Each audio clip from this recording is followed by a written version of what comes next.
The new Prime Minister hasn't had so much of a honeymoon. It's been more like a horror show. Welcome to Birmingham and the Conservative Party conference, where we'll be talking live to the Prime Minister, Liz Truss. Her big promise was to get the economy growing. Through tax cuts and reform. With massive spending on energy bills too. But the Chancellor told us that was just the beginning. And there's more to come. I want to see people retain more of their income. The government has lost control of the British economy. And for what? The problem? The markets don't believe their sums add up. It's making me reconsider how much I can actually afford. It's impossible for me to ever get on the property ladder. The polls and the pound have taken a hammering too. Is your party behind you? So as Liz Truss arrives in Birmingham, we have one big question. With so much pushback, can she make it work? The Prime Minister is here. I'll be talking to her in the next 10 minutes. And also with me in Birmingham is the Shadow Chancellor, Labour's Rachel Reeves. And with me for the next hour is Sharon White, the chair of the John Lewis Partnership, Pippa Crerar, the Guardian's political editor, and Michael Gove, the former Levelling Up, Education, Justice, Cabinet Office and Environment Secretary. Have I missed any, Michael? Now he's on the backbenches after attacking Liz Truss's plans during the leadership election. They will give their reaction to the Prime Minister's interview later. But it's not all politics. If anyone in your house loves Star Wars, you might want to tell them we'll be speaking to Luke Skywalker himself a bit later, Mark Hamill.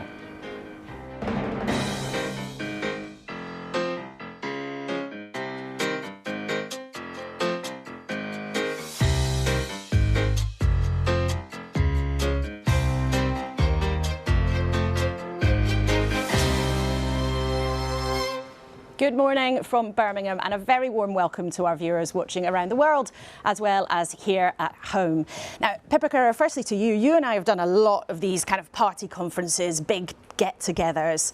This is pretty unusual, isn't it, to start against this backdrop? In 20 years of covering politics and coming to these annual events, I've never been in a situation like this, or never seen a situation like this. There's so much that Liz Truss needs to do. She needs to convince her very jittery party, both members who backed her obviously during the contest and MPs, that she understands their concerns. But much more importantly, she needs to talk beyond them to the public, who are incredibly anxious about the prospect of mortgage rates going up, about energy bills and about the winter that we've got ahead, with many parts of public services on their knees. She needs to show them that she's listening. And it really is about the economy, isn't it? I mean, Sharon White, you've got a unique blend of experience running John Lewis now, which has contacts with so many customers every single week, but you also used to have a very senior job at the Treasury. How would you describe what's going on in the economy? I mean, it's unprecedented. We've had 2 years of COVID and now we're in the sort of the biggest cost of living crisis we've had since the 1970s. And so I think the government's pro-growth aspiration, I think it's very laudable. Obviously, with the sorts of risks and turbulence we've seen this week, the worry is that that laudable aim is undermined. So certainly I think businesses, customers worried up and down the country, I think we're looking for security and we're looking for stability. And what are you sensing from your customers? What are people, how are people behaving? Are they changing their behaviour? I think they are. So I think customers are feeling it. So we've got more customers this year in Waitrose and John Lewis, but they're all buying just a little bit less. So you know, you're probably putting off that sofa purchase till next year. Obviously, with mortgage rates rising, that's another potential drag. So I think cost of living in action is incredibly important. And that's being reflected in this morning's front pages. We can just take a little look at the Observer there, talking about how public support seems to have slumped for the Conservatives. The People is saying you've lost their trust, Liz Truss. But the Telegraph suggesting, Michael Gove, that Liz Truss has got no intention of turning. Now, you were very critical of her during the leadership campaign. What do you want to hear from her this morning to convince you she is on the right track? Well, this is a time of profound uncertainty and concern for people across the country. As Sharon's just reminded us, we're in grim economic circumstances. People are facing the prospects of their mortgages rising. People are looking to Liz and to Kwasi, and they want reassurance. They want to know that this plan has been well thought through, that it will work, that it will command the confidence of the money men in the markets, but also they want to know that the Prime Minister and the Chancellor share their values. And this is a critical question. It's not just about commanding economic confidence, it's about showing that in their hearts they know what people want to see in the next few years. And do you think they do, from what you've seen in the last 7 days? Well, I think that there were a number of mistakes that were made last Friday in the fiscal event, the mini budget there, but there is room and time to address them and to correct them, and that's the challenge this week. And you mentioned Kwasi Kwarteng, the Chancellor there. Pippa, I just wanted to ask you about another story this morning. It's in the Sunday Times about Kwasi Kwarteng meeting up with some bankers, some hedge fund financiers on the evening of the mini budget. Do you think that's going to cause political trouble? I think it brings his judgment into question.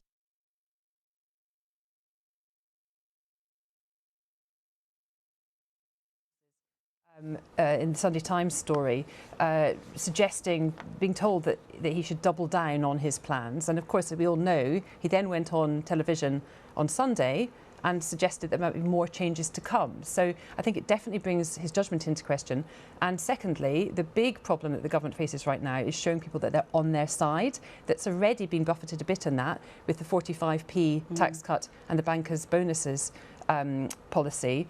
And now to make it look as though actually he's prepared to talk and maybe even act, though of course the Treasury denies that that was a conversation, on the back of a meeting, a champagne reception with hedge fund managers who stood to benefit from the pound collapsing potentially, is, you know, really, I think a lot of people will be sitting there going at home thinking, are they on my side? Okay, well, plenty to talk about with Truss, no question, and probably we would expect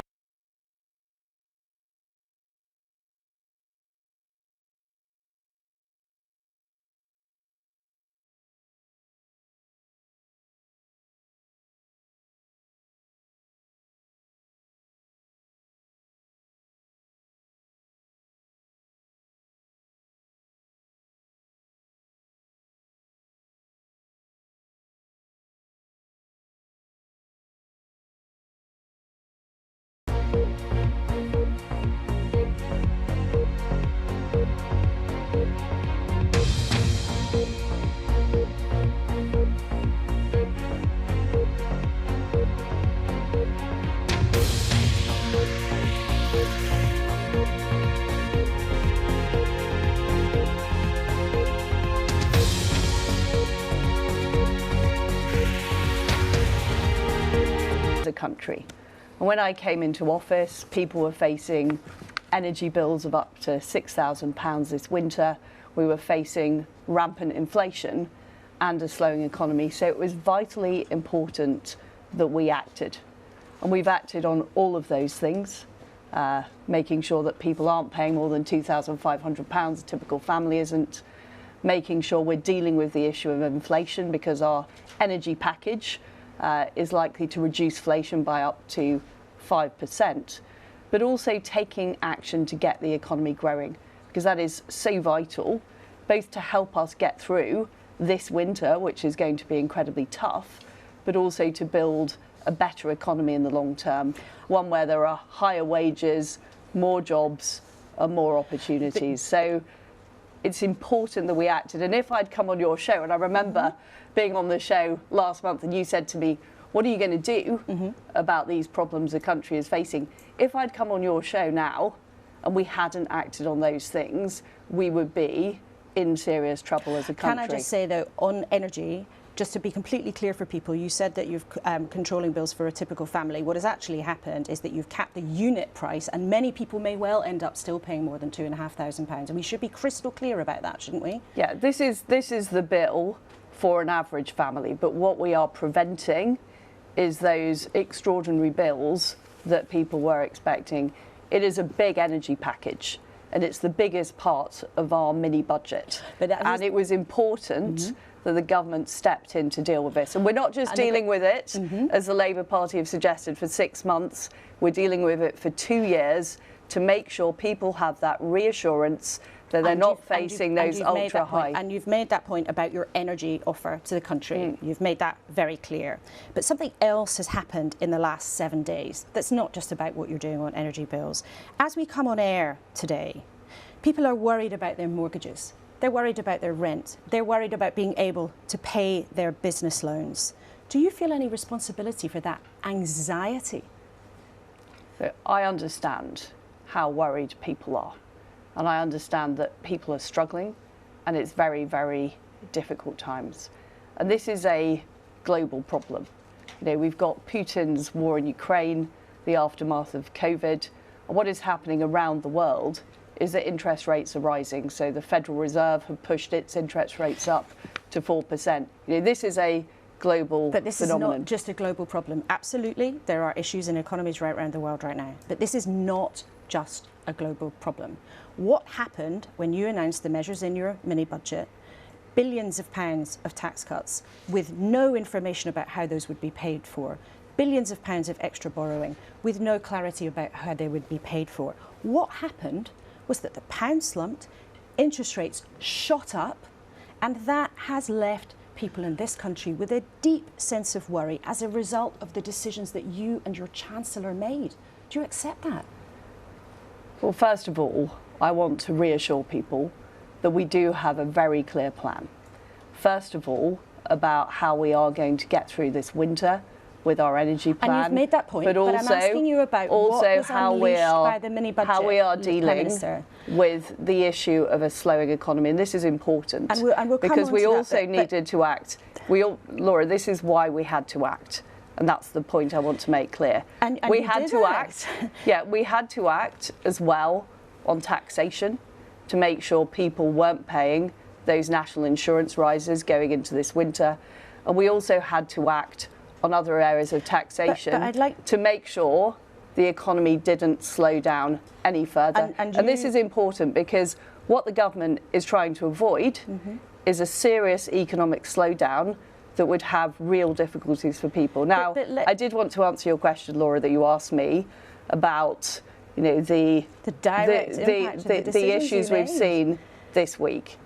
So I'm afraid there is an issue that interest rates are going up around the world. And we do have to face that, and we do have to do that.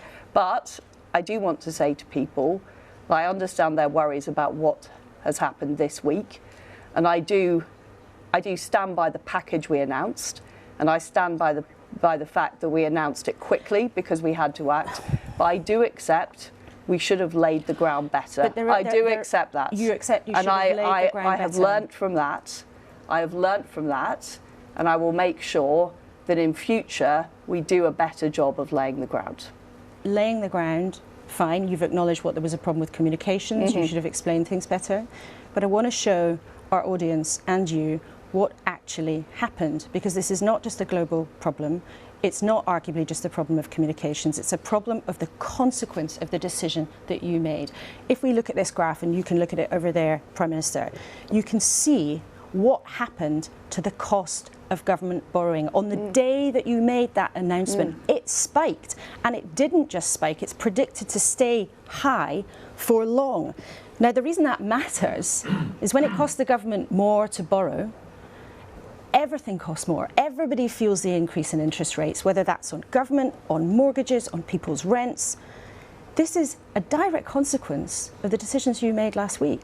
And interest rate increases are going to mean pressure on people's mortgages and less money for public services. We have been in a very long period of low interest rates. And the fact is that due to the war in Ukraine perpetrated by Russia, interest rates are rising around the world. And we've seen that in the United States, and we've seen that in Europe. So But this is about what happened last week. accept, Laura, I don't accept that part of your argument.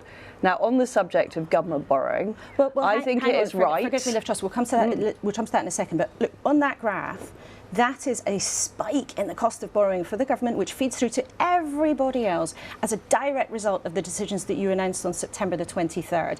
This is not about what was going on in the war in Ukraine already. We know that that's a huge challenge.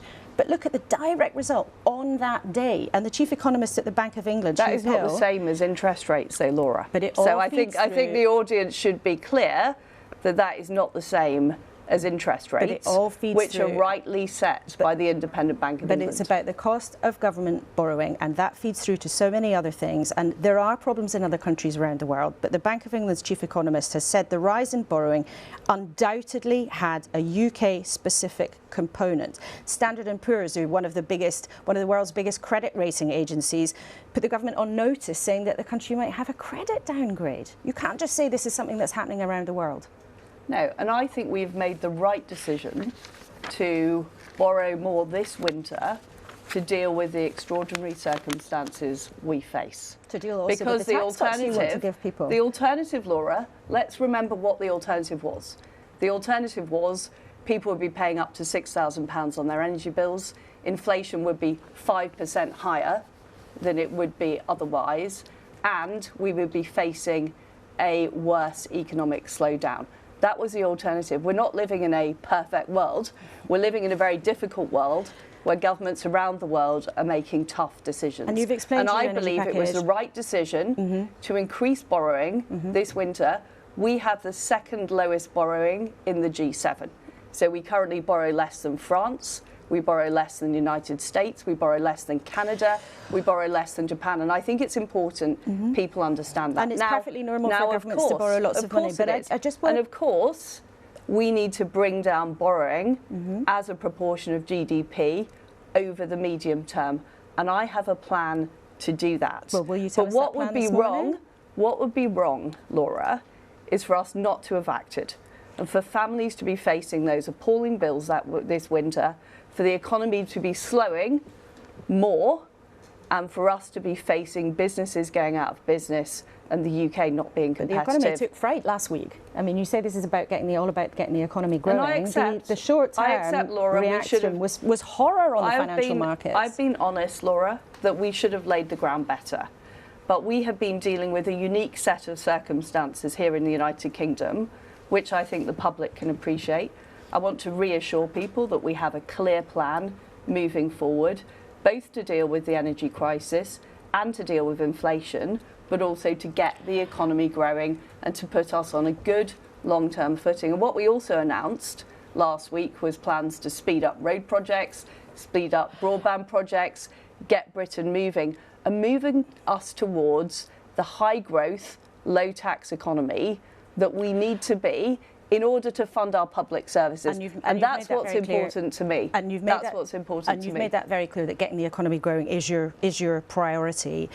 But what many of your MPs fear is, because interest rates are on the way up, because the cost of government borrowing is going up, as we've seen this morning, the fear is that the consequences will be more taxpayers' cash will be eaten up, there'll be less money for everything else. Are you going to cut public spending? I don't accept that argument, and I will do what I can to win the hearts and minds of my colleagues across the Conservative Party, because I believe we need to grow the size of the pie. That's fundamentally what we need to do as a country, and we've had 2 decades of relatively low growth. But I'm answering your question, Laura. What low growth means?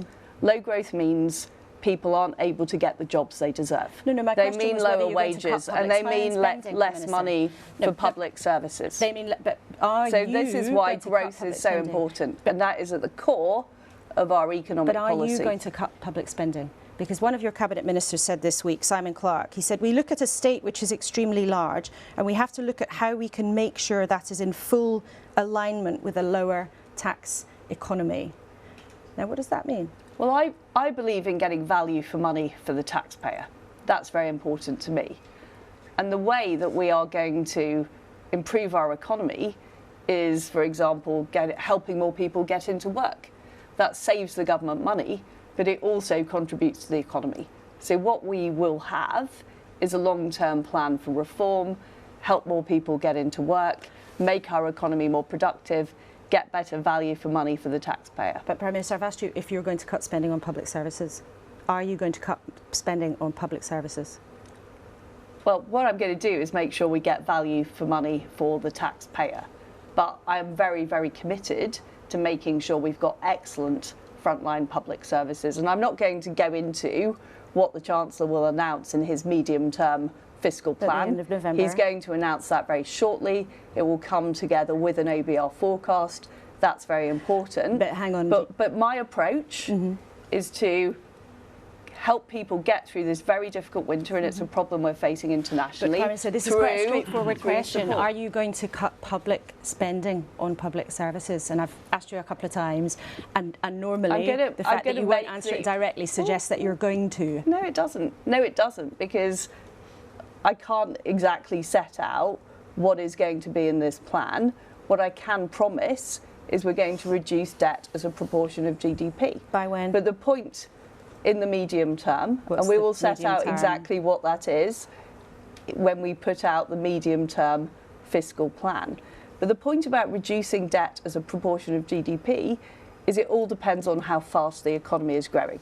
And the key thing is to get the economy growing faster so the pie is bigger and we can afford more money for great public services, as well as helping people keep more money in their pockets. But you've got an additional challenge, haven't you? You've got an additional challenge because inflation means that things are getting more expensive right across the board. They're getting more expensive for everybody watching this morning, everybody trying to run a business. Also, inflation means that things are getting more expensive than government departments. Now, will you increase government spending for different departments so that they can cope with inflation at that level? Because if you don't, they're dealing with a real terms cut, aren't they? But this is why our package is so important, because the energy announcement we have made is estimated to reduce inflation by up to 5%. In the short term, that might not happen in the long term. Some economists have questioned that. Just it perhaps might in the short term, but you can't be sure of that long term. Well, we are expecting inflation to peak as the sort of cost of increased energy prices flows through the system. We're expecting inflation to peak. I'm not going to write, future budgets on your show, much as you'd like me to do, Laura. But the core principle I believe in is maximising growth in the economy. That's why we're pulling all the levers on everything from making our tax system simpler and lower to also getting projects done quicker, driving reform in our economy, as well as we make our public sector more efficient. But I'm absolutely committed to delivering great public services for people. That is very, very important. But that's not the same as saying that you'll make sure departments have enough money to combat inflation. That's not the same as saying you're not going to cut public spending. Well, I believe in outcomes rather than inputs. I believe in what people see and what people feel. So, for example, the Health Secretary has committed that people will be able to see their GP within 2 weeks. And that's what we're focused on. We're focused on how does it feel for a patient? How does it feel for me as a woman walking down the street? Do I feel safe at night? Those are the things I'm thinking about as Prime Minister, and that's what we're focused on, delivering better public services. And I think quite often, frankly, the debate focuses too much on the input and not enough on how it actually feels for people in Britain. And they want public services that are focused on delivering for them. Public services, absolutely. But let's talk then about one of those specifics and one of those real life consequences for government decisions. Boris Johnson promised that he would raise benefit payments in line with inflation. Do you stand by that? Will you? Well, this is something the Department of Work and Pension Secretary is looking at the moment. So she will make a determination on that, and we will announce that this autumn. So, as Prime Minister, you won't guarantee this morning that you'll keep Boris Johnson's promise to raise benefits in line with inflation, because the consequence of that would mean for many people who rely on benefits, most people who claim benefits are working, that they could see a cut in their income. Let's just be clear about what that would mean. This is something the Department of Work and Pension Secretary will look at.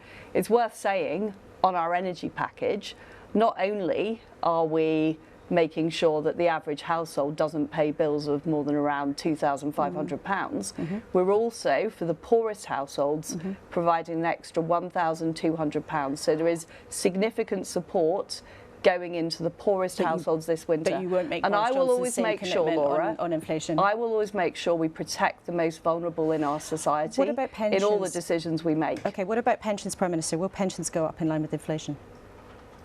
I've committed to the triple lock. Okay, so the triple lock, for our audience who aren't familiar with it, that means that pensions always rise in lockstep with inflation. One thing you're trying to get every single detail of the medium-term fiscal plan out of me on this show. But this is an opportunity. That's why you're here. And one of the big, bold decisions that you have made as Prime Minister, which you have made a commitment on, is to scrap the top rate of tax. Now, there has been a lot of controversy around this policy. Some people in your party love it. Some people in your own party do not love it. The opposition parties have decried it. There's been a lot of controversy around that decision. Are you absolutely committed to abolishing the 45p tax rate for the wealthiest people in the country? Yes.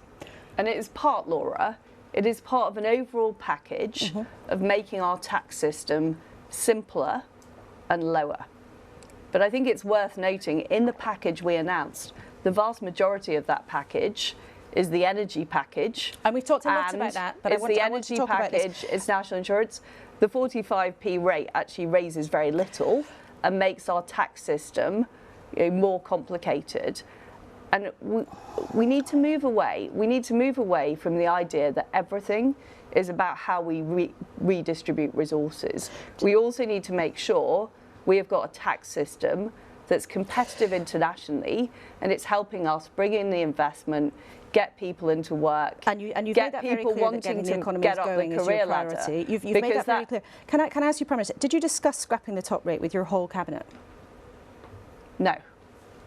No, we didn't. It was a decision that the Chancellor made. Do you think that that is the right way to go about developing what has become a very controversial policy? You say it doesn't cost that much money, but it's a big decision, isn't it? If you'd been in Boris Johnson's cabinet and he had announced something like that without asking you, how would you have felt? We have committed, and I committed during the leadership campaign, to make our system more competitive, to lower our taxes and to simplify our taxes. And I think that's fundamentally important. Now, when budgets are developed, they are developed in a very confidential way. You know, they're very market sensitive. Of course, the cabinet is briefed, but it's never the case on budgets that they are something that is created by the whole cabinet. The principles, though, are extremely clear. But how do you think? And the principles are about. Perhaps some of your cabinet might have raised what some of your other colleagues who are not in the cabinet have raised, is the optics of all of this. I mean, to viewers listening this morning, you won't commit to raise benefits in line with inflation, and if you don't, that will mean a cut in income for some of the least well off in the country. You will commit to cutting tax for the most wealthy. How do you think that looks? What I care about is about making our country successful, making our economy successful. And I do think that there has been too much focus in politics about the optics or how things look, as opposed to the impact they have on our economy. The fact is, Laura, we've had 2 decades of relatively low growth, and decisions have been made historically quite often on the basis of we can't do this because X will be annoyed or Y will be annoyed, and that leads to a failure to make decisions over time. And we've ended up with a very complicated tax system. We've ended up with our tax system and our tax burden at a 70-year high.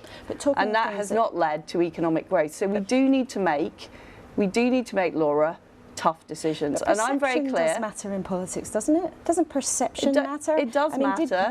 How do you think some people might feel this morning when they read that Kwasi Kwarteng, the Chancellor, was at a drinks party the day of the mini budget with hedge fund managers, some of whom may have then gone on to gain from a fall in the value of the pound? Well, the Chancellor meets business people all the time.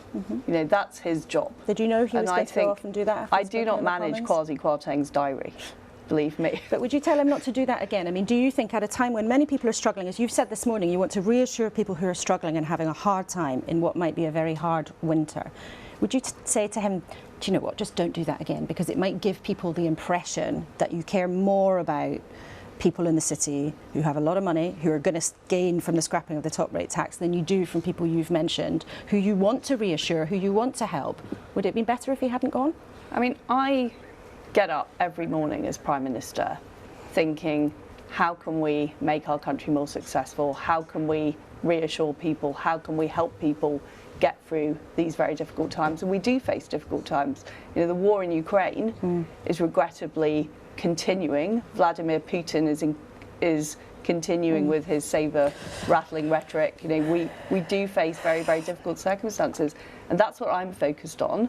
That's what the Chancellor is focused on, and that is what the whole Cabinet is focused on. Now, you've admitted this morning that there were some mistakes. You should have prepared people more carefully for your big announcement.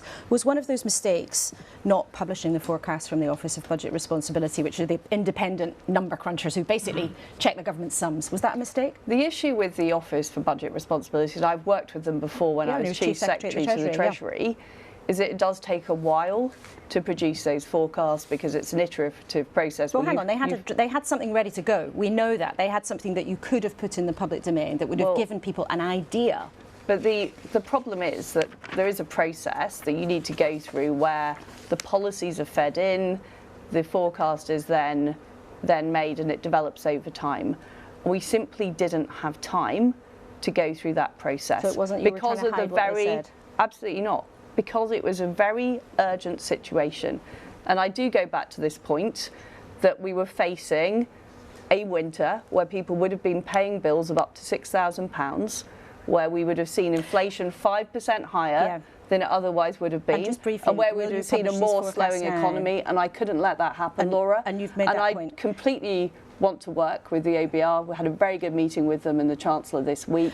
You know, they are going to be a full part of the medium-term fiscal plan. Now? But what I couldn't do, what I absolutely refused to do, is allow people to go into this winter worrying about their fuel bills. That was my priority. But may I ask you a yes or no question? There are calls now for you to publish what you have already from the OBR, those forecasts. The opposition's calling for it. Some people in your own party are calling for it. Yes or no, will you publish it before the end of November?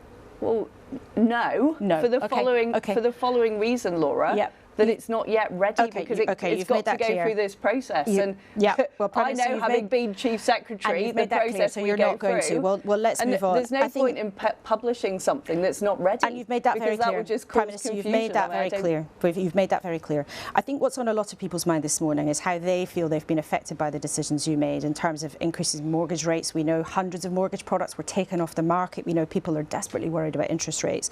And you mentioned your energy bill a lot, but we had an email from a viewer last night saying, we're very grateful for the help we've had with our energy bills, but the effect of the mini budget or mortgages has meant hundreds more each month for us in mortgage payments. Your energy help may help millions of people.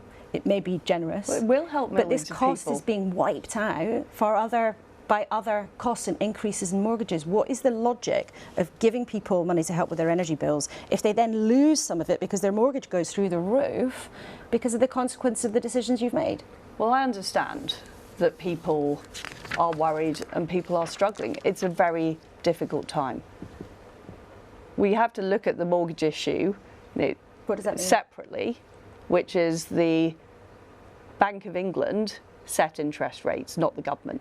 This has rightly been independent since 1997, and we are facing a world in which interest rates are rising. In fact, our interest rates set by the Bank of England are lower than those of the Federal Reserve and lower than those other countries. Do you acknowledge that some people are going to end up being worse off because their mortgage has gone up by more than their energy bill is being controlled by the government's freeze? Do you accept that? We want to do all we can to help homeowners. We've helped with stamp duty. That was one of the announcements in the mini budget. But ultimately, interest rates are a matter for the Independent Bank of England, and the Independent Bank of England do have to look at what is happening around the world. But we're asking about mortgages, not interest rates, and mortgages are not set by the Bank of England. Mortgage rates are a product of all sorts of factors, including decisions the government made.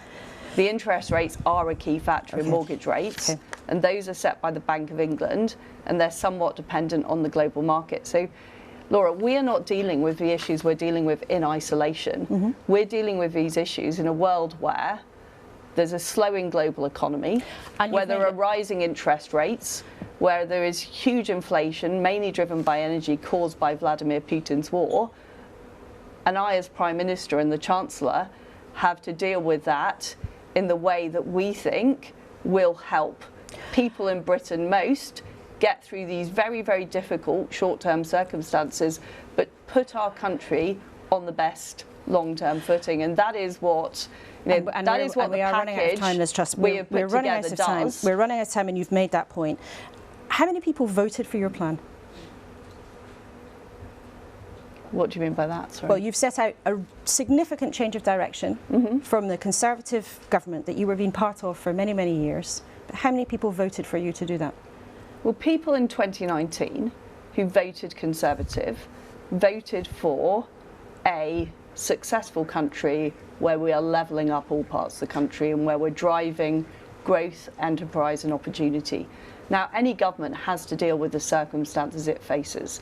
And we face this situation of, which was unforeseen, huge energy costs, rising inflation due to the war in Ukraine and the aftermath of COVID. But you know we very are well, delivering. Prime Minister, that a small number of people in the Conservative Party, tens of thousands rather than the whole country, voted for you in the leadership contest, perfectly legitimately. But do you fear that you have put the country on a path that it didn't ask for, because you believe very strongly that it will lead to growth? Finally, what happens if it doesn't work? Well, what people voted for in 2019, when they voted for Conservative, sometimes for the first time in many years, is they voted for a different future.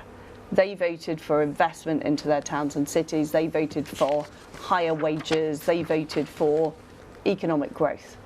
And that is what our plan will deliver. I'm confident it will deliver. I'm absolutely confident that what we're doing on speeding up road projects, unleashing investment from the city, reducing taxes, will deliver that. I'm not saying it's not going to be difficult. We do face a very turbulent and stormy time, but it will deliver. It will deliver on the promises we made. And in the circumstances, I'm very clear that we had to act quickly to get this plan going. OK, Prime Minister Liz Truss, thank you very so much for joining us here in Birmingham this morning. Now, just to say, thanks for sticking us during some technical glitches during that interview. Apologies for that. Now, let's get on and hear what our panel had to say.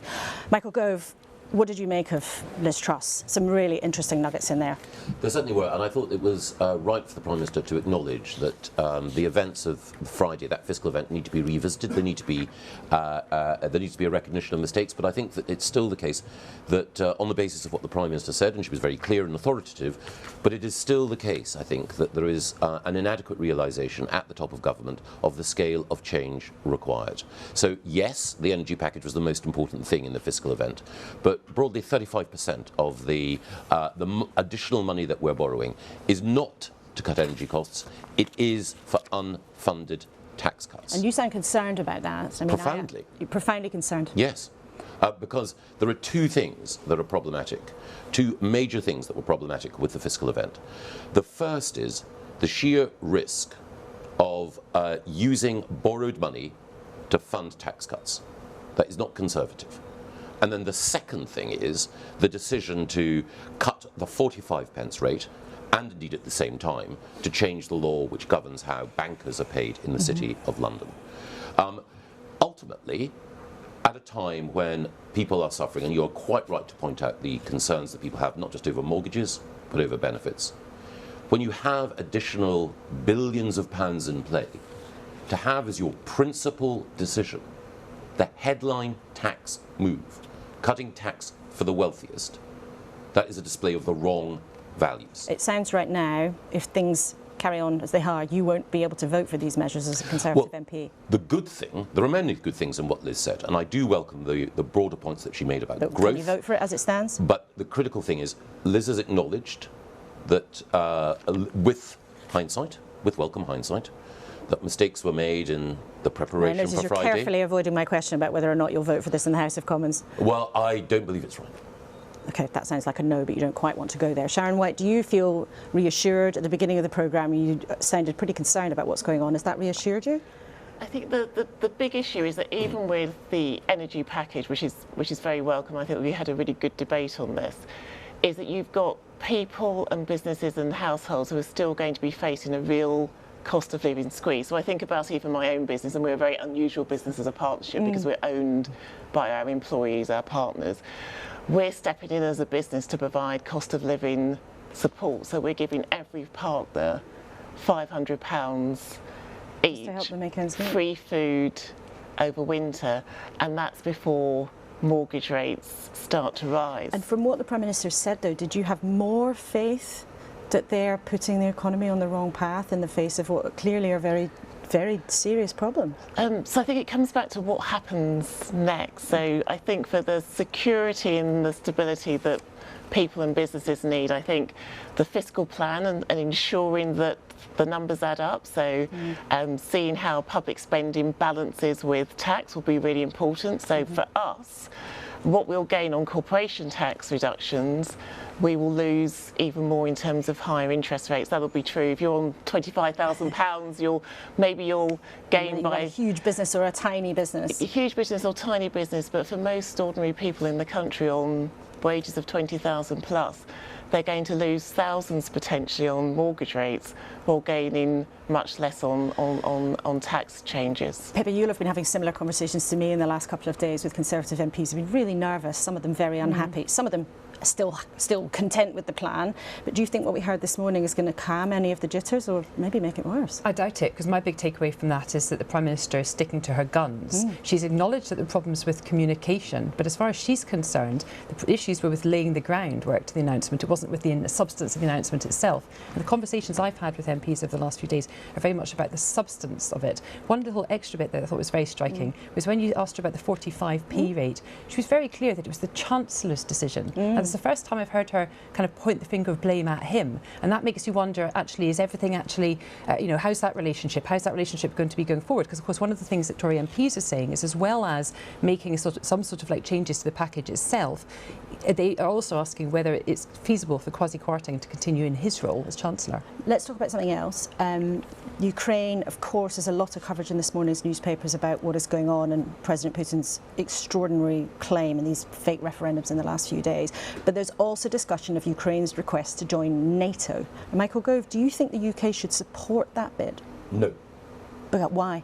I think that it would be too grave a risk for the United Kingdom and the alliance. I believe that the support that we're giving to President Zelensky is right. I think we should do everything that we can in order to support him in that conflict.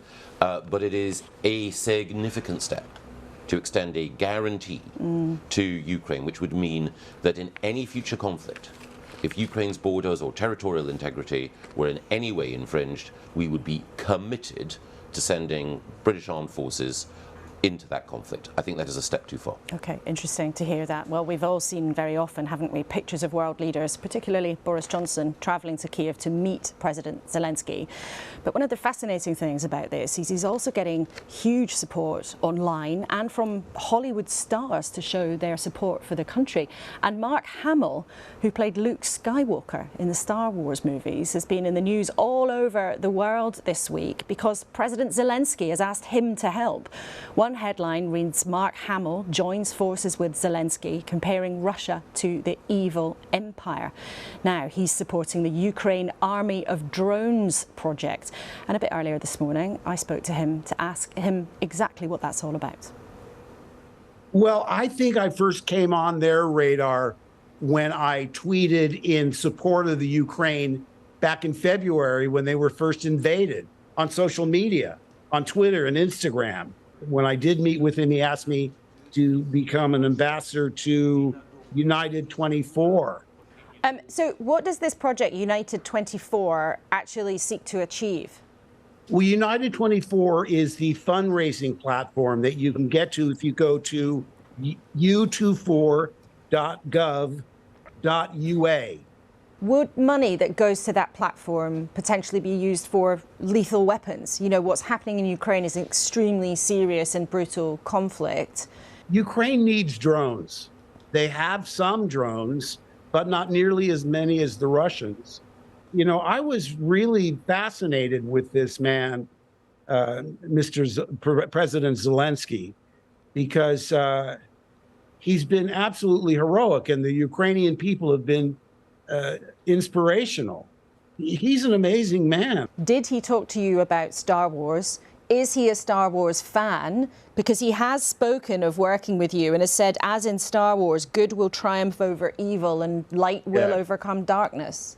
Yes, he did reference the movies, and it's not hard to understand why. I mean, Star Wars was always a fairy tale for children, and fairy tales are morality tales of good versus evil, where good is clearly defined, evil is clearly defined, and it's not hard to extrapolate an evil empire with Russia invading a sovereign nation. So it's not surprising, and that's probably what appealed to him about me. Would you describe President Zelensky as a fan? You say you talked about Star Wars with him, but were they films that were important to him?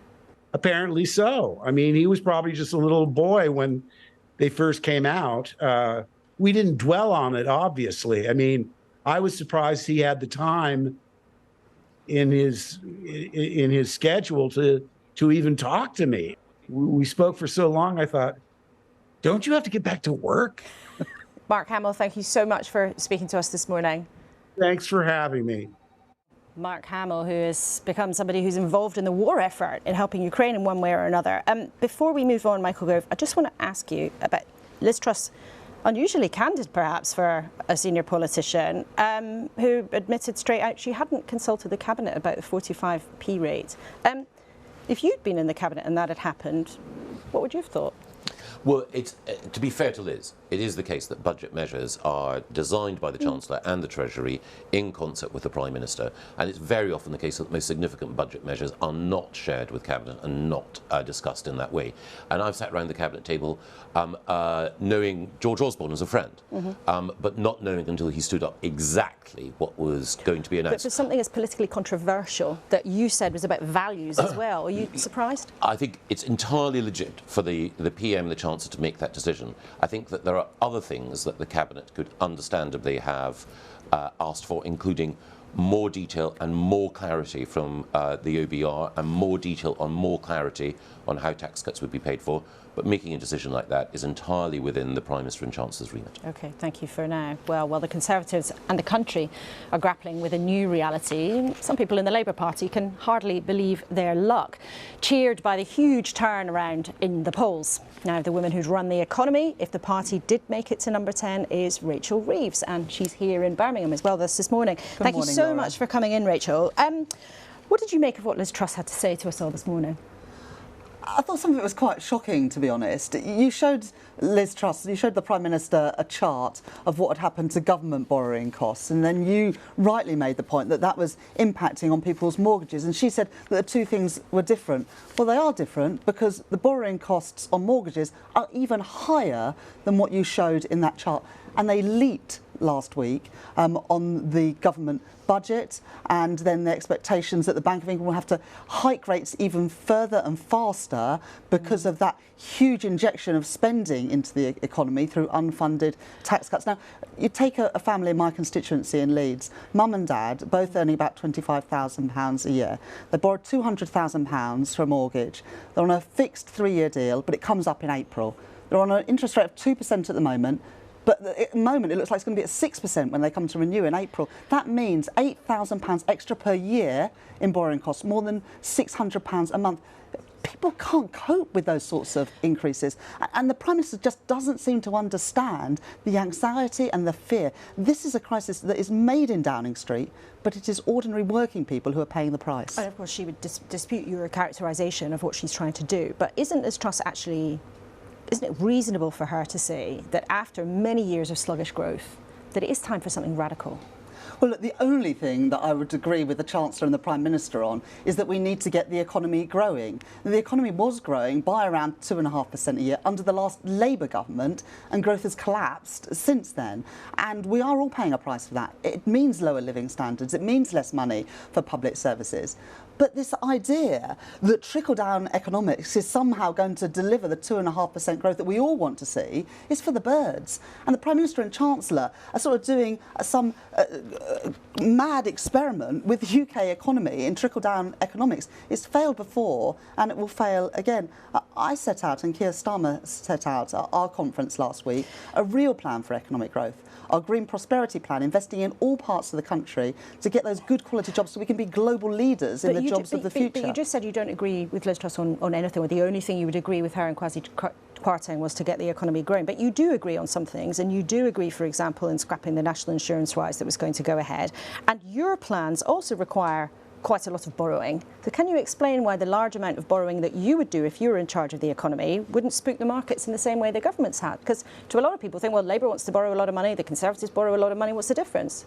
So the national insurance, we always opposed that. Liz Truss and Kwasi Kwarteng voted for that national insurance contribution to go up. We said to increase taxes on working people and the businesses that employ them in the middle of a cost of living crisis was the wrong approach, and we welcome the fact that that has been reversed. But it was the sheer scale of the borrowing in the mini budget without an Office of Budget Responsibility forecast and the gratuitous borrowing to fund tax cuts for the wealthiest. But how would you pay for it, though? If you agree it's the wrong thing to go ahead with that tax rise, how would you pay for it? And how would you pay for it critically? How would you pay for social care, which that tax was designed to fund, if you're not going ahead with it? Well, let me answer the second part and then the first part. So Kwasi Kwarteng, when he delivered that mini budget, said that although that they were reducing national insurance back to where it was previously, it wouldn't affect the budget for the health and social care. That's really important because we know that that money is needed, and he said it would not affect the budget. How would you pay for it, Rachel Reeves? You've made a lot of points about the Conservatives. Well, what I'm saying is they're not reducing the money for health and social care. So there's not a black hole there to be filled. But let me take your wider point about Labour borrowing. I set out a set of fiscal rules, and I've said that everything in our manifesto would be fully costed and fully funded, that we would get debt down as a share of GDP.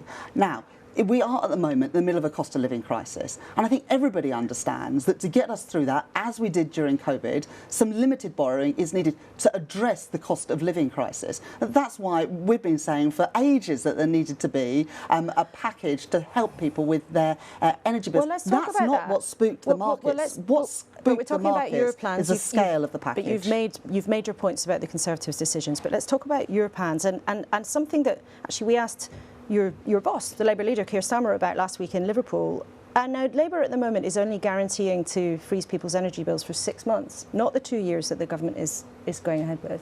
Well, we set out a fully costed and funded plan well before the government had any plan in place. Now, we welcome the fact... But what happens after 6 months? No, so that's not my question. What happens to people after 6 months? Well, we welcome the fact that the government have come forward with their own package, and we support that support for the 2-year period. The difference between us and the Conservatives is that we would fund part of that package by an extension of the windfall tax on the big profits that North Sea oil and gas companies are making. But that's about how you would pay for it, not for how long people would actually get the help that they need. Yes, so what happens to people after 6 months? Because at the moment, the big difference for the public on this is they can hear, well, the government's saying, we'll help you with your energy bills for 2 years. But Laura, I'm saying that we support a package for 2 years. So you do now support a package for 2 years? We support that package. The only difference is how you would pay for it.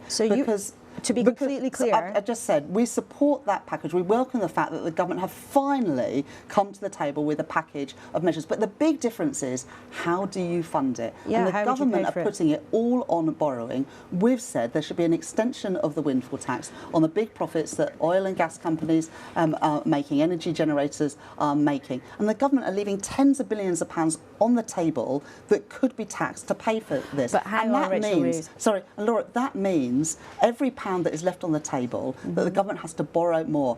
And that is the problem with their package of measures. It is all funded by borrowing. But you've said clearly this morning now that Labour has changed since the last 7 days. You say now you would commit to support people's energy bills on 2 years, for 2 years. And you say you would pay that with a windfall tax. I know that you're an economist by training. You know numbers inside out. But help me with this number. Because the 2-year cost of supporting people's energy bills might come out at around 120 billion pounds. I think it might be, if it's 6 months for 60 billion, 120 maybe for $1 billion. The windfall tax, I think, is projected only to raise 8 billion. Now, 8 billion versus 120 billion. How are you going to come up with the rest of it? So we're saying an extension of the windfall, an extension of the windfall tax. An extension of 8 is double it. That's 16. You've still got 120 so we over think there. that we can raise, and look, we haven't got any numbers from the government in any forecast. We think we can raise tens of billions of pounds through an extension of the windfall tax, backdating it to January of this year when those profits started to go through the roof, to extend it to all energy generators beyond just oil and gas, and to extend it for a longer period of time. It could could raise tens of billions of pounds that then wouldn't have to be funded through government borrowing. At the moment, the government are putting all the costs for this energy package on current and future taxpayers who are going to have to pay for this eventually. And at the same time, they leave these windfall profits there untaxed. Okay, Rachel that is Reeves. not right. Okay, I'm afraid we have to leave it there. Come back another time and see us. Thank you for coming to Birmingham this morning.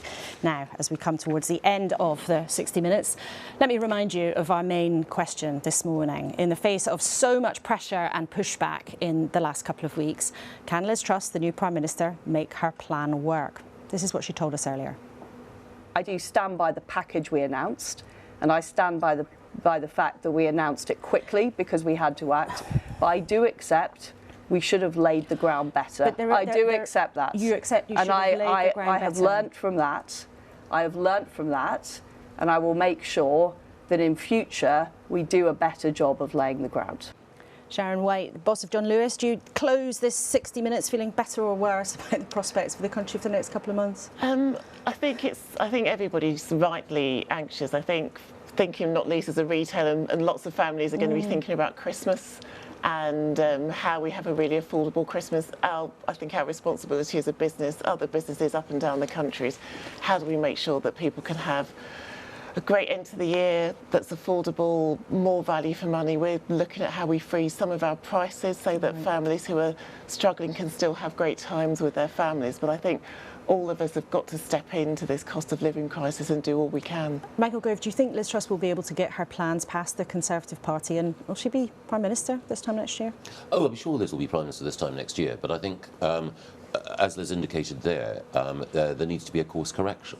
And I think that... she's not willing to do that? She's been clear she's not going to this morning. I think that reality bites. And I think that one of the things that Liz indicated as well is that the additional work that government requires to do in order to show how this package is going to be paid, this so-called medium-term fiscal plan or strategy, that will have to be brought forward. And I think that when Liz said that the ground wasn't perhaps properly prepared, I hope what she meant was that that additional detail, which will help give confidence to the markets, but more importantly, give reassurance to the public, that needs to be accelerated. And I would hope that we would see that much sooner rather than later. And very briefly, you've been quite critical this morning. Are you trying to be helpful? Yes. Pippa, last word to you. How much trouble do you think the government faces in the next few days here in Birmingham? I think a huge amount this week, but if you think this week's difficult, wait till she's back in Parliament next week, and I think it'd be even harder then. OK, well, it sounds like from Michael Gove and others there's going to be plenty of trouble waiting for Liz Truss back at the ranch unless she's willing to change her mind. Thank you so much, all three of you, for being with us here this morning. And to all of you, of course, for watching. Liz Truss's start in government has been like no other that I can remember. In a few short weeks, her plans for the economy have been battered by the markets and her reputation hammered at the polls. But listening to her this morning, she might have admitted her plan could have been explained better, but it's clear she doesn't fancy changing direction. Michael Gove, meanwhile, wouldn't even confirm he'll vote for those plans in the House of Commons. So trouble in the party and perhaps more trouble in the markets too. Even Liz Truss's heroine, Margaret Thatcher, once warned that if you try to buck the markets, you might find that the market bucks you. There's opportunity and danger for Liz Truss here in Birmingham in the next few days. If you want to catch up with anything you missed this morning or watch again, who knows, on the iPlayer later, you can go there. Who knows where we'll all be by the time we meet again next Sunday. Until then, goodbye.